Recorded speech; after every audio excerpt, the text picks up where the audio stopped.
নমস্কাৰ এই মুহূৰ্তত আহি পৰিছে সন্ধিয়াৰ কেইবাটাও গুৰুত্বপূৰ্ণ খবৰ। আজি হৈছে ৫ ছেপ্টেম্বৰ। অসমৰ মুখ্যমন্ত্ৰী ডক্টৰ হিমন্ত বিশ্ব শৰ্মাৰ ১৬টাকৈ বৃহৎ ঘোষণা। আত্মগোটৰ মহিলাৰ বেংক একাউণ্টত কেতিয়া সোমাব ১০,০০০ কোটি টকা। লগতে ১৫ তাৰিখৰ পৰা নতুনকৈ আকৌ হ'ব ৰেচন কাৰ্ড আবেদন। আপোনাৰ ঘৰত ৰেচন কাৰ্ড নাই নেকি, তেন্তে আপোনাৰ বাবে এটা ভাল খবৰ। লগতে অৰুণোদয় আঁচনিক লৈও অসমৰ মুখ্যমন্ত্ৰী হিমন্ত বিশ্ব শৰ্মাই ডাঙৰ মন্তব্য কৰিছে। লগতে পিএম কিষাণৰ প্ৰত্যেকজন হিতাধিকাৰীৰ বাবে এটা ভাল খবৰ। লগতে চাহ শ্ৰমিকসকলৰ বেংক একাউণ্টলৈ চৰকাৰে সোমাই দিব বোনাছৰ টকা। অসমৰ মুখ্যমন্ত্ৰী ডক্টৰ হিমন্ত বিশ্ব শৰ্মাই কেইবাটাও গুৰুত্বপূৰ্ণ মন্তব্য কৰিছে আজিৰ দিনটোত। গোটেই অসম তথা ভাৰতৰ বিভিন্ন প্ৰান্তৰ পৰা যুগুত হৈছে কেইবাটাও ডাঙৰ খবৰ। এনেবোৰ খবৰ নিতৌ পাই থাকিবলৈ চেনেলটি ছাবস্ক্ৰাইব কৰি ভিডিঅ'টো এটা লাইক কৰিবলৈ নাপাহৰিব। আজিৰ আমাৰ প্ৰথমটো খুবেই গুৰুত্বপূৰ্ণ খবৰ হৈছে অসমবাসীৰ বাবে এটা ডাঙৰ খবৰ। মুখ্যমন্ত্ৰী ডক্টৰ হিমন্ত বিশ্ব শৰ্মাৰ ১৬টাকৈ ডাঙৰ ঘোষণা। ৰেচন কাৰ্ড নোপোৱা লাখ লাখ লোকৰ বাবে আহি গ'ল এটা ভাল খবৰ। ৰেচন কাৰ্ড নোপোৱাকৈ কোনো দৰিদ্ৰ পৰিয়াল নাথাকিব। নতুনকৈ ২০ লাখ পৰিয়ালক দিয়া হ'ব ৰেচন কাৰ্ড। ১৫ ছেপ্টেম্বৰৰ পৰা এই নতুন ৰেচন কাৰ্ডৰ বাবে আৰম্ভ হ'ব আবেদন প্ৰক্ৰিয়া। যিসকল ব্যক্তিয়ে এতিয়ালৈকে ৰেচন কাৰ্ড পোৱা নাই সেইসকল ব্যক্তিৰ বাবে এটা ভাল খবৰ, কিয়নো অতি শীঘ্ৰে সেইসকল ব্যক্তিয়ে লাভ কৰিব নতুন ৰেচন কাৰ্ড। আপোনাক কি কি নথি পত্ৰ লাগিব সম্পূৰ্ণকৈ জানি লওক। জিলা ভিত্তিক বিতৰণ কৰা হ'ব এইসমূহ ৰেচন কাৰ্ড। ৰেচন কাৰ্ডৰ আবেদন কৰিবৰ বাবে বাধ্যতামূলক হ'ব আপোনাৰ আধাৰ কাৰ্ডখন। আবেদনৰ সময়ত সংলগ্ন কৰিব লাগিব আধাৰ কাৰ্ড। প্ৰপত্ৰ পূৰণৰ সময়ত আধাৰ কাৰ্ড, ভোটাৰ আইডি কাৰ্ড গাঁঠি দিব লাগিব। লগতে নতুনকৈ ৰেচন কাৰ্ড দিয়াৰ বাবে হিমন্ত বিশ্ব শৰ্মা কেবিনেটে গ্ৰহণ কৰিছে এটা ডাঙৰ সিদ্ধান্ত।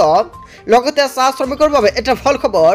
যিসকল ব্যক্তিৰ ৰেচন কাৰ্ড নাই সেইসকল ব্যক্তিৰ বাবে এটা গুৰুত্বপূৰ্ণ খবৰ, কিয়নো আজিৰ দিনটোত মুখ্যমন্ত্ৰী হিমন্ত বিশ্ব শৰ্মাই কেবিনেটত ডাঙৰ সিদ্ধান্ত কৰিছে, কিয়নো অতি শীঘ্ৰেই নতুনকৈ লাভ কৰিব ৰেচন কাৰ্ড। ৰেচন কাৰ্ডৰ বাবে আপুনি কি কি নথি পত্ৰ লাগিব এইকেইটা নথি এতিয়া আপুনি সংগ্ৰহ কৰি লৈ লওক। লগতে চাহ শ্ৰমিকৰ বাবে এটা ভাল খবৰ দিলে অসমৰ মুখ্যমন্ত্ৰী ডক্টৰ হিমন্ত বিশ্ব শৰ্মাই। অসম চৰকাৰৰ অধীনস্থ চাহ শ্ৰমিকে লাভ কৰিব পূজা বোনাছ। ২০% পূজা হ'ব বোনাছ। হয়, আপুনি ঠিকেই শুনিছে, ২০% পূজাৰ বোনাছ লাভ কৰিব চাহ শ্ৰমিকসকলে। আৰু এটা কিস্তিতেই লাভ কৰিব এই পূজাৰ বোনাছসমূহ। ৰাজ্য চৰকাৰৰ কৰ্মচাৰীসকলে এটা ডাঙৰ খবৰ। চাকৰি কালত দুৰ্ঘটনাত মৃত্যু হ'লে লাভ কৰিব ১ কোটি টকা। লগতে ইঞ্চুৰেঞ্চ প্ৰিমিয়াম হিচাপে দিয়া হ'ব এই ধনৰাশি।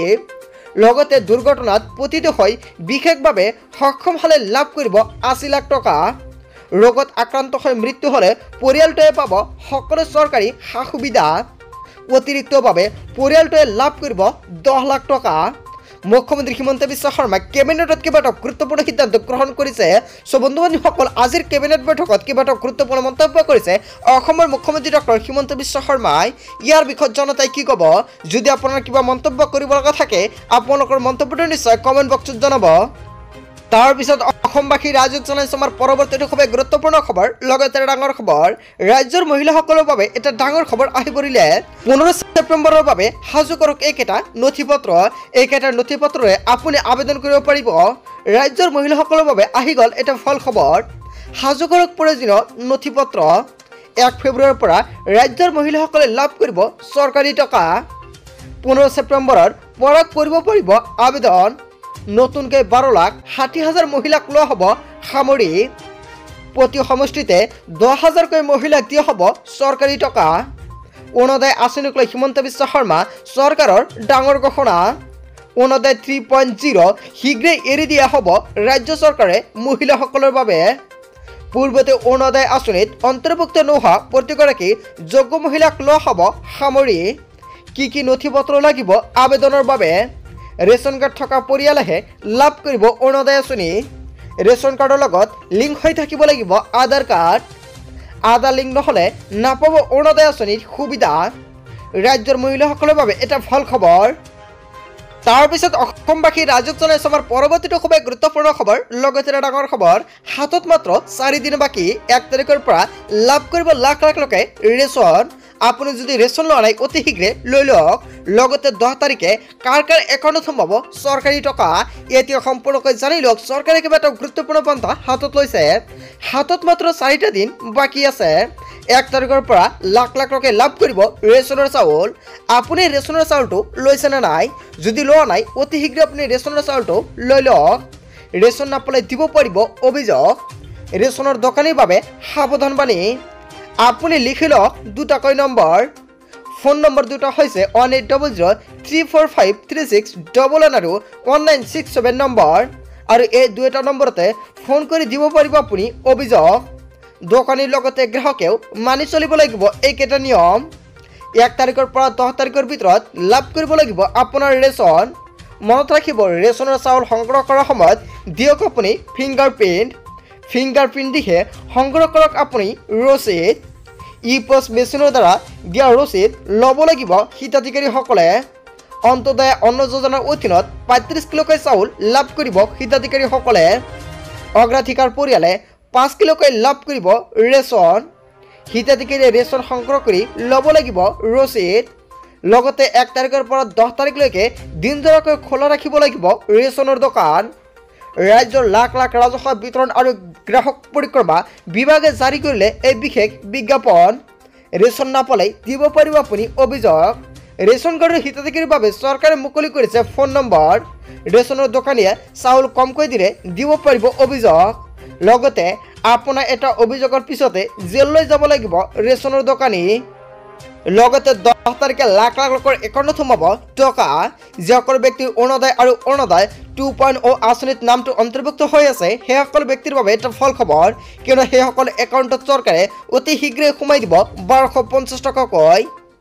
তাৰ পিছত অসমবাসী ৰাইজক জনাইছো আমাৰ পৰৱৰ্তীটো খুবেই গুৰুত্বপূৰ্ণ খবৰ। লগতে ডাঙৰ খবৰ, লাখপতি বাইদেউৰ বাবে এটা ভাল খবৰ। সাজু হৈ পৰিছে চৰকাৰ, শীঘ্ৰেই সোমাব আপোনাৰ বেংক একাউণ্টত 10,000 টকা। লাখপতি বাইদেউৰ বাবে এটা ভাল খবৰ আহি পৰিছে, শীঘ্ৰেই আপোনাৰ একাউণ্টত সোমাব চৰকাৰী টকা। ধন প্ৰদানৰ বাবে চৰকাৰে সাজু হৈ পৰিছে।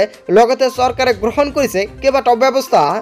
জনতা ভৱনত বিশেষ বৈঠকত অসমৰ মুখ্যমন্ত্ৰী ডক্টৰ হিমন্ত বিশ্ব শৰ্মাই এটা ডাঙৰ সিদ্ধান্ত গ্ৰহণ কৰিছে। মুখ্যমন্ত্ৰী মহিলা উদ্যমিতা অভিযানৰ অগ্ৰগতিৰ বুজ ল'লে অসমৰ মুখ্যমন্ত্ৰী ডক্টৰ হিমন্ত বিশ্ব শৰ্মাই। আবেদন পত্ৰ পৰ্টেলত অন্তৰ্ভুক্তকৰণৰ সন্দৰ্ভত বৈঠকত মিলিত হৈছে মুখ্যমন্ত্ৰীয়ে। কেৱল এয়াই নহয়, মন্ত্ৰী ৰঞ্জিত কুমাৰ দাস আৰু অন্যান্য বিষয়াসকল উপস্থিত হৈ থাকে বৈঠকখনত, আৰু বৈঠকখনত উপস্থিত হৈ কেইবাটাও গুৰুত্বপূৰ্ণ সিদ্ধান্ত গ্ৰহণ কৰিছে চৰকাৰে। তাৰ পিছত অসমবাসী ৰাইজক জনাইছো আমাৰ পৰৱৰ্তীটো খুবেই গুৰুত্বপূৰ্ণ খবৰ। লগতে ডাঙৰ খবৰ, ৰাজ্যৰ লাখ লাখ যুৱক যুৱতীৰ বাবে এটা ভাল খবৰ। ছেপ্টেম্বৰত আত্মনিৰ্ভৰ অসম আঁচনিত ধন লাভ কৰিব আবেদনকাৰীয়ে। আপুনি মুখ্যমন্ত্ৰী আত্মনিৰ্ভৰ আঁচনিটো আবেদন কৰিছিল নেকি? তেন্তে আপোনাৰ বাবে এটা ভাল খবৰ, কিয়নো ছেপ্টেম্বৰ মাহতে নিৰ্বাচিত 30,000 যুৱকে লাভ কৰিব 2 লাখ টকাৰ প্ৰথম কিস্তি হিচাপে দিয়া হ'ব 1 লাখকৈ টকা। যিসকলে আবেদন কৰিছিল সেইসকলে লাভ কৰিব এই ধনৰাশি। শীঘ্ৰেই 2 লাখ টকাৰ প্ৰথম কিস্তিত ধন দিয়াৰ বাবে সিদ্ধান্ত গ্ৰহণ কৰিছে ৰাজ্যিক কেবিনেটে। লাখ লাখ যুৱক যুৱতীৰ বাবে এটা ডাঙৰ ঘোষণা কৰিছে অসমৰ মুখ্যমন্ত্ৰী ডক্টৰ হিমন্ত বিশ্ব শৰ্মাই। বন্ধু বান্ধৱীসকল, গোটেই অসম তথা ভাৰতৰ বিভিন্ন প্ৰান্তৰ পৰা যুগুত হৈছে কেইবাটাও ডাঙৰ খবৰ। এনেবোৰ খবৰ নিতৌ পাই থাকিবলৈ চেনেলটি ছাবস্ক্ৰাইব কৰি ভিডিঅ'ত এটা লাইক কৰিবলৈ নাপাহৰিব। So thank you for watching full video.